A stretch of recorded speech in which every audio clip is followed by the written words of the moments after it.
রংপুরে বৈষম্য বিরোধী ছাত্র আন্দোলনের নেতা নাহিদ হাসান খন্দকারের বিরুদ্ধে ১ লক্ষ টাকা চাঁদা দাবির অভিযোগ উঠেছে। বিষয়টি জানাজানি হলে রংপুর বৈষম্য বিরোধী ছাত্র আন্দোলন তাকে কারণ দর্শানোর নোটিশ দিয়েছে। একটি কথোপকথনের ভিডিও সম্প্রতি সামাজিক যোগাযোগ মাধ্যমে ছড়িয়ে পড়ে, যেখানে নাহিদ এক ব্যক্তির সঙ্গে চাঁদা নিয়ে কথা বলছেন।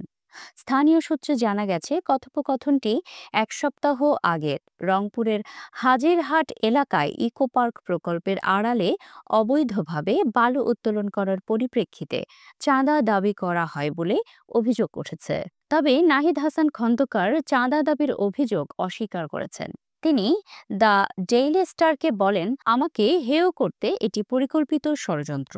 তিনি আরও অভিযোগ করে বলেন, যুবলীগের একটি অংশ আমার বিরুদ্ধে ষড়যন্ত্র করছে এবং সংগঠনের ভাবমূর্তি নষ্ট করতেই এই বিতর্ক তৈরি করা হয়েছে। এই ভিডিও প্রকাশের পর বৈষম্য বিরোধী ছাত্র আন্দোলন রংপুর মহানগর কমিটি তাকে কারণ দর্শানোর নোটিশ দিয়েছে এবং ৩ দিনের মধ্যে ব্যাখ্যা দিতে বলা হয়েছে।